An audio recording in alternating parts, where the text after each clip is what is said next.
So with the reveal of Modern Warfare 3 just around the corner, and with it seemingly, according to leaks, having a zombies mode, Outbreak 2.0, what I wanted to do in today's video was send out a sort of message to Treyarch telling them exactly what I do and don't want to see in Outbreak 2.0 based off what we saw in the original Outbreak, the first one in Black Ops Cold War Zombies.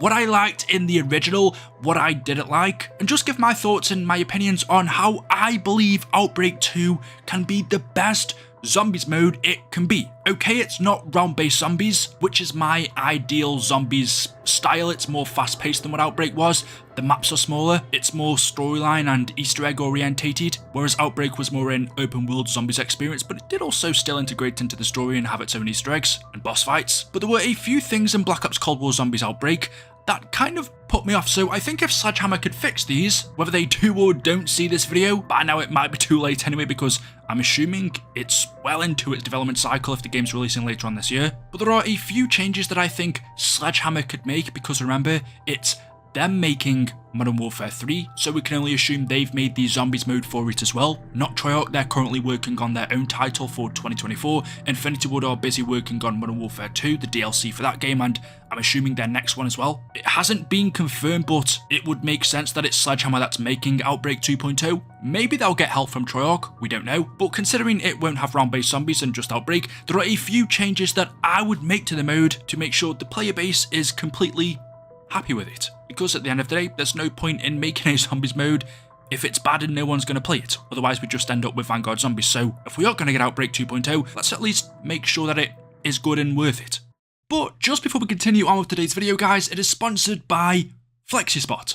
So I've been sent this new stand-up desk by FlexiSpot to try and test out, and well, let me tell you, this is miles apart from the desk I had before this, not only because it's a stand-up desk, but the size, the style, the colour, the quality of it. The first thing I've got to say before anything else, trust me on this, whether you're a gamer, a YouTuber, whatever you do, if it requires you sitting at a desk, you'll know that feeling of just wanting to stand up every half an hour because your back's aching. So I've wanted a stand-up desk for such a long time because, as the name implies, you can continue to do whatever you need to whilst standing up. It's so much better for your health, your blood flow, your back. So without even mentioning how good this desk actually is, everybody should have a stand-up desk. It's 100% worth the investment. And this one by FlexiSpot, I absolutely love. Let me just show you why, because with most desks, they are pre-made. There is a pre-style, but you can go onto the FlexiSpot website to customize exactly how you want your desk to look. You can change the color of the frame, white, black, gray, the color of the desktop, and the size you want as well. I went for the biggest, which you can see is absolutely huge. There's more than enough space to fit everything I need on here, but you can go for smaller ones as well. It's all customizable. And if we just take a closer look at the keypad where you control your desk, the up and down movement, so I can manually raise my desk or lower it, or I can set 4 different presets. So instead of having to raise or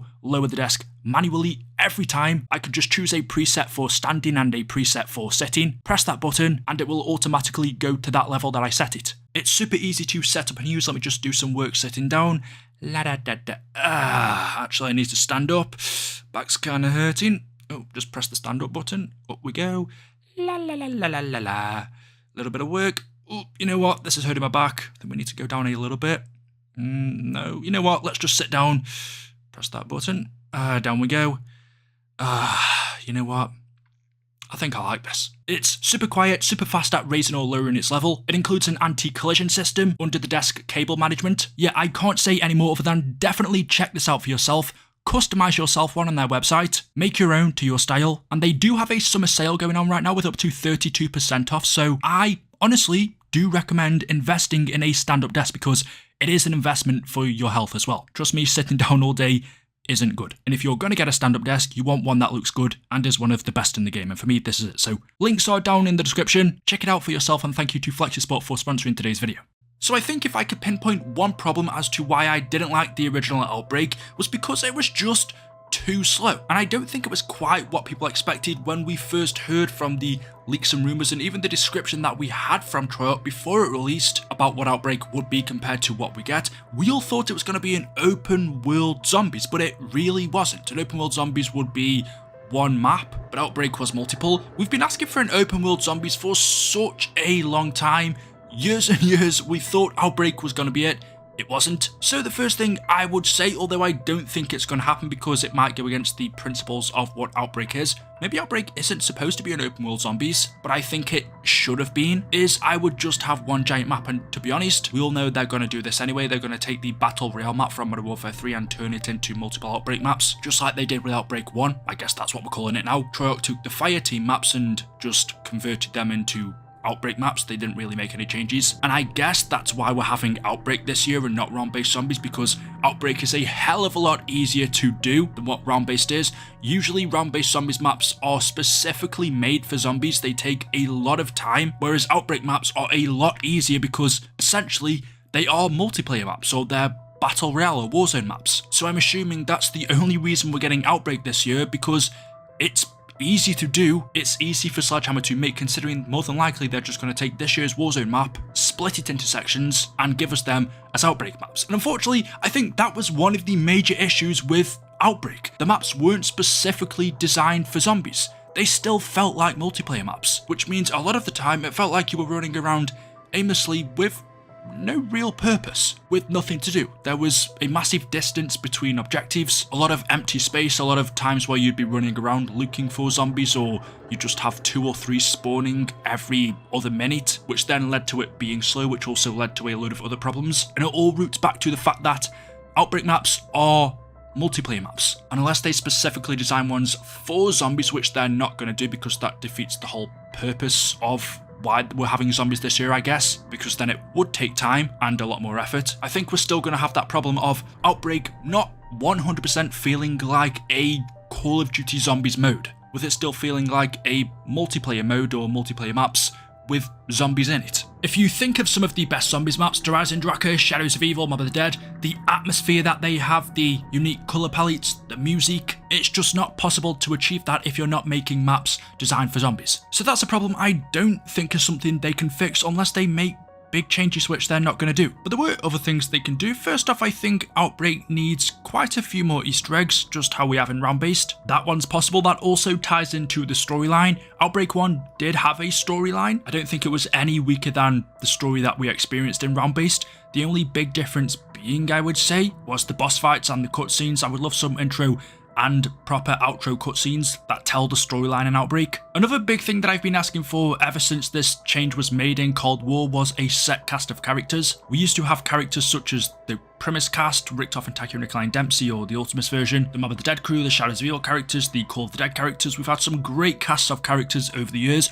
All of a sudden in Cold War we switched to operators, which just are nowhere near as good. They are a lot more lifeless, dead in personality, which is the total opposite to what zombies characters were. You might not think it's much, but when you think about any game you play, especially a story game, the main character that you play as is so important. If they're off-putting or boring or just, not interesting, then it makes the whole experience a lot more interesting. Even if the game you're playing is bad, if the story is bad, if the character you're playing as is good, let's say, I don't know, Red Dead Redemption 2 with Arthur, one of my favourite video game characters ever. I think some points in that game were pretty boring, but that character made me want to find out what his story was. And it was the same with COD Zombies. I wanted to know what was going to happen to Richtof or Takeo Nikolai and Dempsey. I wanted to know what the fate of the Mob of the Dead characters was.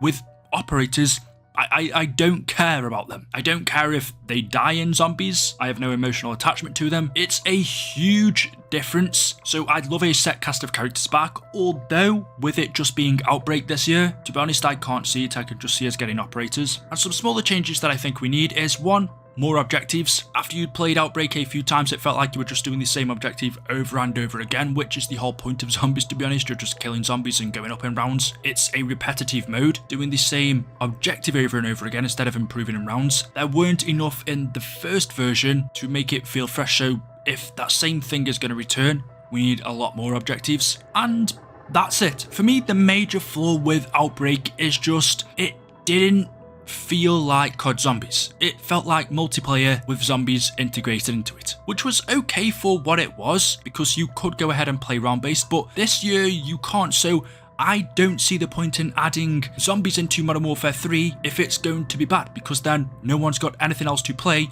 meaning it's a waste. No one's going to play it. My best advice to Sledgehammer would be, okay, I accept it's going to be multiplayer maps turned into Outbreak maps, but maybe make the maps smaller, find a way to make them feel more filled with a lot less empty space, make them more interesting to traverse around and play, add a lot of Easter eggs in there, make sure the story's interesting. I think that's about the best they can do. So there we go. Let me know your thoughts in the comment section below. As always, hopefully you've enjoyed the video today. If you have, drop a like rating, make sure you are subscribed to stay up to date with the latest content on the channel. Thank you all for watching, and I will see you in the next one. Until then, goodbye.